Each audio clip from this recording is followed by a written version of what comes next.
Hey there, my name is Heather Feather. I am the owner of Rare Bird Medicine, and today I wanted to talk about sexual imbalance. For many humans, they are walking in a state of sexual imbalance. Why is that? What is Heather talking about? What do you mean I'm walking in a state of sexual imbalance? Well, let's flush it up. Many of us, all of us, will develop our personality matrix from 0 to 7 or 8 years old. That's when the ego is developed. And then there's a further development that occurs from 7 or 8 to 14. So by the time we're 14, our ego is fully developed and the personality is fully developed.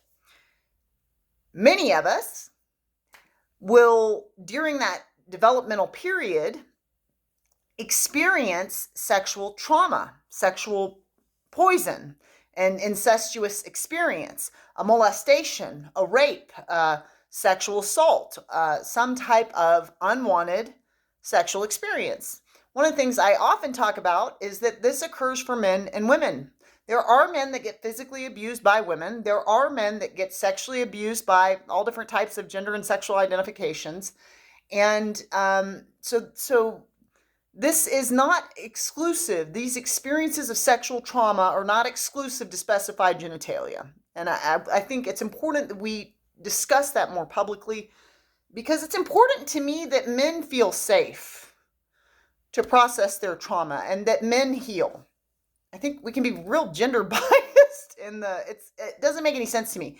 Everybody deserves to heal. Everybody deserves to be restored to the love light quintessence of what they are. And everybody has a certain level of poison or toxicity or rotten fruit they're going to chew on down here, and a certain level of grace that they're given as well. And suffering is unpleasant and poison is bitter. And so there's medicine and there's healing that can occur, but in order for it to occur, we have to comprehensively talk about what's going on. Now, most two-leggeds, when they experience sexual trauma, all, incest, molestation, rape, sexual assault, harassment, whatever it is, if you experience, for some people it's just one interaction, for some people it's many interactions, you experience a certain amount of that, you tend to flush up in the personality one of two responses that occur. One response that can occur is you can become very cold, aloof, disconnected, and disinterested in your sexual self. I do believe we are born with our sexuality in the same way we're born with our spirituality, which comes from lifetimes of study and understanding. And it gets activated once we've developed enough we have like Kundalini awakening at the midlife marker where it gets reactivated, but it gets activated once we've developed enough on all these other facets of existence, like what does it mean to be a human? What is my personality? Who am I? So once our sexuality gets activated, if it has prior to that point already had trauma or activation, that trauma or activation can cause us to feel unsafe, cause us to feel like we can't trust, cause us to feel like we need to shut down, cause us to feel disinterested in sex, cause us to feel cold and aloof to it, cause us to feel like we don't know what we want because it was pressed upon us. I've talked openly about having an assault experience at the age of 4, about my first kiss experience being a pressured experience where my friend Latoya was like, kiss him, and I was like, what, not even ready to kiss, about me losing my virginity to rape at the age of 12 or 13. So I've had several experiences that were pressure-based from an early age around sexual energy before I, as an individual, knew my sexual self or was ready to step into that layer of experience. Many of you can likely say the same. And that can cause that cold frigidity, that disconnected, I don't want it, aloofness. That's often described as frigidity. And it can also cause a disconnect from either of these paradigms from your creative energy as well. The other thing that can occur and often does is a hyperactivation of one's sexuality, which is what occurred for me. My sexual energy, now I've got Scorpio in my chart, that was probably going to be there anyhow, but it got hyperactive. And there was an unconscious component of this sexual energy that was leaking out of me. I would call it a sexual leakage, in the sense that I'm not talking about any fluidity or viscosity. I'm talking about sexual energy just oozing out. I used to have a historical need to really sexually express myself, have my breast under my chin and make sure I look super feminine and make sure I'm looking pleasant and attractive and feeling, and it wasn't a conscious thing, feeling this unconscious desire to receive attention from others because there was a desire put in me for sexual energy from me at an early age, and it activated in me this idea that I'm just a sexual being, and I'm supposed to give that sexual energy. It's important to know that you can always say no. No, thank you. I will tell someone if they roll on me at a gas station, or some guy walks up to me, I'll tell him, do not roll on a woman when she's alone. You need to go find a man to help you. And it's because I've had a lot of trauma experiences at the hands of men. So it is okay to say no. And it's not rude or impolite for me to share in that way. It's rude to just roll up on somebody and be like, give me your attention. You're not entitled to my attention. And you need to not just roll on me. I don't know you, and I don't know what your practices are. And I don't know if they're poison or medicine, and I'm trying to get gas. You need to roll on, find a man to help you. So one of the things that can be, we have sayings like boys will be boys, which kind of implies men can do whatever they want. And there's like women, you should be lady, and you should be, you're supposed to be nurturing, you should be compassionate, and we should care. And so we can be given these models where, as a woman, I'm supposed to be nice, I'm supposed to be feminine, I'm supposed to be receptive, I'm supposed to be a helper. Heather's a little helper because she's a little lady. So with that, often I can, as a woman, feel like I don't have permission to say no, to shut it down, to collapse it. And so the first thing I want to say around your sexuality is that sexuality should always include consent. Always. Animal and children are not at a place where they can consent because they don't even know what we're talking about. So as an adult, what causes sexuality to be healthy is not any given specific paradigm, but consent should always be present. And if consent is present, you do you, boo-boo. Heather will say that until the day she dies. You do you, boo-boo. It's sexuality is an individual experience, just like spirituality. And so I don't think it should be vilified. I also don't think spirituality should be vilified. If you're vilifying people that don't believe the way you do, then your philosophy is actually judgment. I'm just like, I don't know. I don't think that's what the masters were teaching. So it's important to know that you can say no. It's important to know that you don't have to be polite, kind, and nurturing, especially with somebody that's sexual pressuring you. I've had many people that, and I've heard from men that this is a normative for them to just kind of be like, come on, let's do it, and even though I said no, I've had that experience where a no becomes a yes because I feel sexual pressure and I feel like I need to be nice. No, I don't.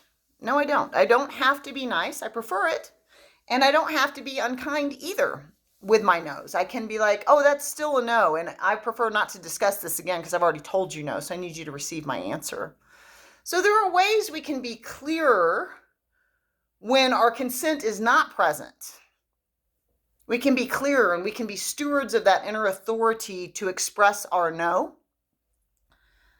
I also want to say that when you have this component of, for me, it wasn't about becoming cold, disconnected, and disinterested in sex.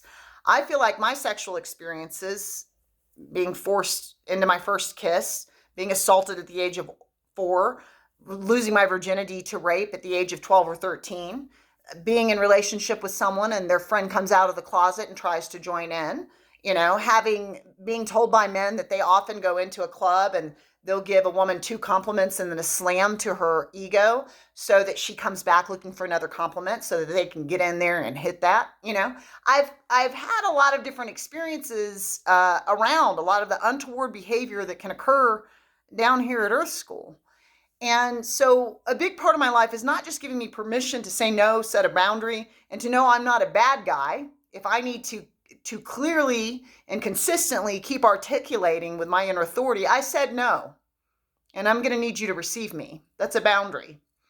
And it's impolite of you, actually, to cross my boundary. You're not respecting my boundaries. And so in order for you to respect me, you definitely have to start by respecting me if you want to sleep with me. So no, and then you need to hear that. And now it's a permanent no, because you don't know how to listen to my boundaries, which means you don't respect me, right? So it's okay to articulate and clarify on these things.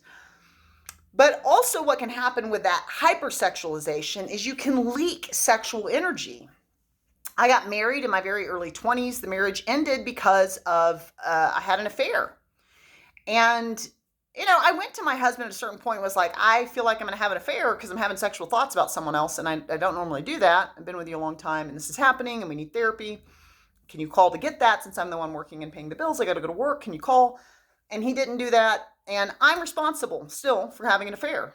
However, what I've learned as I've reviewed myself in hindsight, since that experience, the worst thing I've ever done to anyone is have an affair. And what I've learned about myself is that I'm actually deeply loyal and monogamous, but I had sexual leakage because I was hypersexualized at a very early age and I was leaking sexual energy, not just leaking sexual energy that caused me to not be my authentic self in my early age marriage, but also I've had sexual leakage where I've just unconsciously, had my boobs out, had made everything look super femme, been like real bouncy around men looking for attention because daddy drowned and we never found his body. So this masculine principle, I was waiting to like not be a ghost in my life. So there's all these things that are occurring on an unconscious level for me. And when I stepped on the shamanic path, there was this awakening of like, I have sexual leakage. My sexual energy is leaking. Like I'm interested in that person, but I'm leaking the sexual energy to all the men in the room. Men, and for me, that's men, women, theys. I can be attracted to anybody.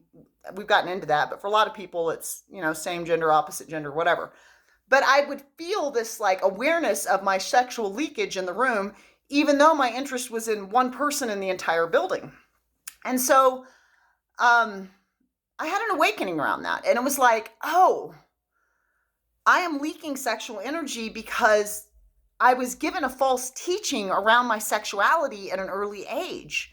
So let me contain the leakage. Let me be responsible to make sure that Heather never again engages in an act with betrayal, an act of betrayal to someone I've given my word to. Now, I don't give my word lightly in relationship, and I also don't give it up very lightly, but I will give it up if you are going to be unkind and cruel and mean. That's talk about your turnoffs. Deeply unattractive. Like can't be kind. What are we doing? Not only do I not want to sleep with you, I don't want to hang out with you if you don't know how to be nice. Rather read a book. Frankly, I got a lot of books I'm very interested in reading fully before I die, and I've only read them partially. So there is another component of containing. If you have this leakage that is present because you've been given poison, there's a part around sexual balance in which you get to say no. You get to be the authority. You get to be aware. And there's this other piece around awareness, being aware when people are taking advantage of you, being aware when people are sexually pressuring you, being aware when you're sexually pressuring yourself. There are a lot of people that put a lot of sexual pressure on themselves to perform.